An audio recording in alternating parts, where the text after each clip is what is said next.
তাহলে বন্ধুরা এই বিও উল্পের মূল কথা হলো বিও উল্পের প্রথম বি মনে রাখবেন। বি মানে হলো বিগিনিং, আর বিগিনিং মানে শুরু, শুরু মানে প্রথম। তাহলে প্রথম ইংরেজি সাহিত্য গ্রন্থ হচ্ছে বিও উল্প। আবার এই বিও উল্পের বি ই মনে রাখবেন। ই মানে হলো এপিক। আবার এই বিও উল্পের বি মনে রাখবেন। বি যদি বানান করেন ব পাওয়া যায়। এই ব মানে হলো 3200 লাইন আছে এই বিও উল্পে। আশা করি একটু কৌশলে মনে রাখলে এটা ইজি ভাবে পারবেন সে প্রত্যাশা রাখি। আসসালামু আলাইকুম সুপ্রিয় শিক্ষার্থী সুধীবৃন্দ, আপনাকে অলস অব ইউনিভার্সিটিতে সাদর সম্ভাষণ। অলস অব ইউনিভার্সিটির পক্ষ থেকে various period of English literature এইটা অনন্যভাবে আপনাকে দেখাচ্ছে এবং ইংরেজি সাহিত্যে যে 8টি যুগ আছে এই প্রথম পাঠে অনন্যভাবে দেখানো হয়েছে এবং সেই সাথে আপনি এখানে এক ঐতিহাসিক তথ্য উপাত্ত এখানে জানবেন যা আপনি অনেক ক্ষেত্রে আপনার পরীক্ষা ক্ষেত্রে কমনের প্রয়োজন হয়। যদিও এখানে একটু কথা দেওয়া আছে কিন্তু আমি ভিডিওর মাধ্যমে অনন্য কথা এখানে বলছি। দয়া করে প্রথম পার্টটা দেখুন এবং সবার থেকে অনন্য জ্ঞান আহরণ করুন। তাহলে বন্ধুরা পার্ট 2 আমি আজ আলোচনা করব অ্যাংলো সেকশন পিরিয়ড এর উল্লেখযোগ্য সাহিত্যিক ও সাহিত্যকর্ম ব্যক্তিবর্গ।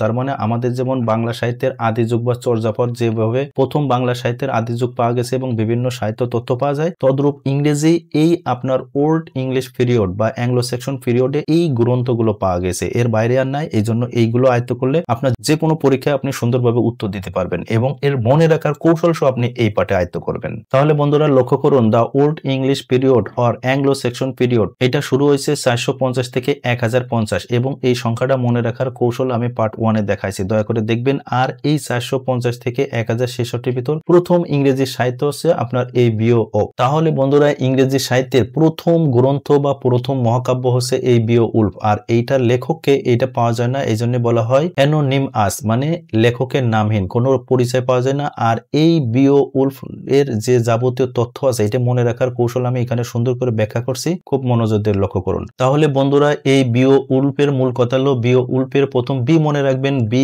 মানে হলো বিগিনিং, আর বিগিনিং মানে শুরু, শুরু মানে প্রথম। তাহলে প্রথম ইংরেজি সাহিত্য গ্রন্থ হচ্ছে বিও উল্প। আবার এই বিও উল্পের বি ই মনে রাখবেন। ই মানে হলো এপিক। আবার এই বিও উল্পের বি মনে রাখবেন। বি যদি বানান করেন ব পাওয়া যায়। এই ব মানে হলো 3200 লাইন আছে এই বিও উল্পে। আশা করি একটু কৌশলে মনে রাখলে এটা ইজি ভাবে পারবেন সে প্রত্যাশা রাখি। আপনারা আশা করি এটা আপনারা ইজি ভাবে বুঝতে পারছেন। দেখুন পরে যে সাহিত্যিকের নাম পাওয়া যায় ক্যাডমন। আর দেখুন ইনাকে ইংরেজি সাহিত্যে এই 3টা উপাধিতে দেওয়া হয়। একটা হলো আর্লিস্ট পোয়েট বলা হয়, তারপরে first non poet in English literature, মানে ইংরেজি সাহিত্যে প্রথম কোন কবি লেখকের নাম পাওয়া যায়। তারপরে দেখুন father of English sacred song. আর দেখুন এই ক্যাডম্যানের 5টি গ্রন্থ পাওয়া যায়। সেই 5টি গ্রন্থ আমি বলছি। দেখুন দ্য বুক অফ জেনেসিস 2 নম্বরে আছে, হিম অফ ক্যাডমন 3 নম্বরে আছে, দ্য ফল অফ অ্যাঞ্জেলস এটা হলো কবিতা। আর পরে আছে দেখুন দ্য হ্যারোইং অফ হেল এটাও কবিতা। পরে আছে এক্সোডাস এটা হলো পোয়েট্রিক মানে কাব্যগ্রন্থ। আর এখানে মনে রাখার কৌশল আমি দিচ্ছি। দেখুন লেখার প্রথম মাধ্যম হচ্ছে কি বই, মানে মানুষ যে বইয়ের মাধ্যমে লেখাপড়া বিদ্যা প্রকাশ করে, তাহলে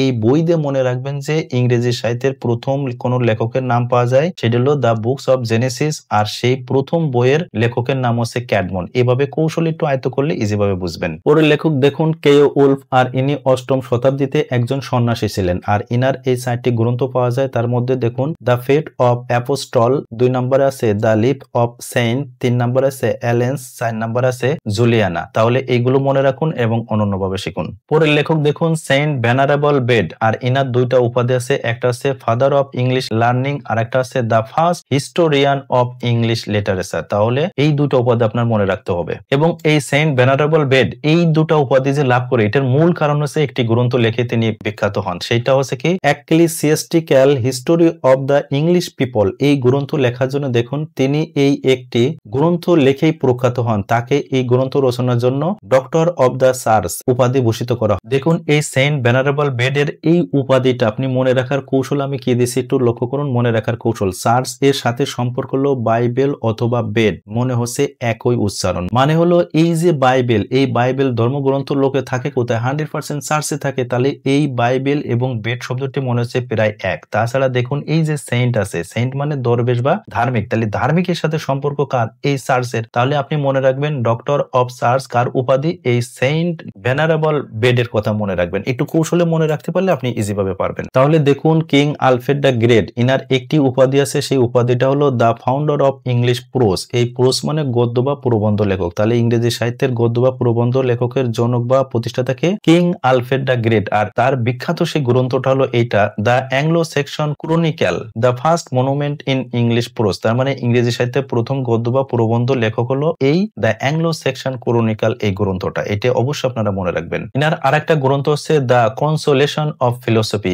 এই দুইটা গ্রন্থ লেখছে কে? King Alfred the Great. এবং ইনার উপাধি আছে ইংলিশ প্রোজ, মানে ইংরেজি প্রবন্ধকার বা ইংরেজি গদ্যকার। তাহলে এইভাবে আপনারা মনে রাখুন। আর বন্ধুরা, এখানে বন্ধু আপনারা একটা তথ্য জানুন, কিং আলফ্রেড দ্য গ্রেট ইনি ছিলেন ইংল্যান্ড বা যুক্তরাজ্যের একজন রাজা 8ম শতাব্দীতে। আর এই যে এখানে আমি নোট আকারে একটা তথ্য দিচ্ছি দেখুন, ইনি কিন্তু আলেকজান্ডার দ্য গ্রেট নয়। তার মানে এই আলেকজান্ডার দ্য গ্রেট ছিলেন অ্যারিস্টটলের ছাত্র, ইনি এক ব্যক্তি আলাদা, আর কিং আলফ্রেড দ্য গ্রেট ইনি হলো আলাদা। তাহলে আশা করি বন্ধুরা এটা ইজি ভাবে বুঝতে পারছেন। তাহলে সুপ্রিয় বন্ধুরা, আপনারা এই অলস অফ ইউনিভার্সিটির পক্ষ থেকে এই ইংলিশ লিটারেচার এজের পার্ট 2 এ আপনারা অ্যাংলো সেকশন পিরিয়ডের কিভাবে তথ্য উপাত্ত পারলেন দয়া করে এই বিষয়ে কমেন্ট করে জানান। আর বন্ধুরা, যারা পার্ট 1 দেখেন নাই দয়া করে 1 দেখুন, তাহলে আপনি অনন্যভাবে জানবেন। আর বন্ধুরা, এই জ্ঞানমূলক ভিডিওটা আপনি শেয়ার করে দিন, আপনার শেয়ারের মাধ্যমে আরেকজন উপকার জ্ঞান লাভ করুক সেই প্রত্যাশা আপনাদের কাছে। আর বন্ধুরা, যারা আমাদের এই অলস অফ ইউনিভার্সিটি ইউটিউব চ্যানেল থেকে দেখছেন দয়া করে আমাদের এই চ্যানেলটি সাবস্ক্রাইব এবং অল বাটন প্রেস করে রাখুন। আর যারা ফেসবুক পেজ থেকে দেখছেন দয়া করে আমাদের অলস অফ ইউনিভার্সিটি পেজটি লাইক ফলো শেয়ার করে আমাদের সাথেই থাকুন। আপনার উত্তরোত্তর জ্ঞান সমৃদ্ধ হোক সেই প্রত্যাশা রাখি। আপনারা সুস্থ ভালো থাকুন। আল্লাহ হাফেজ।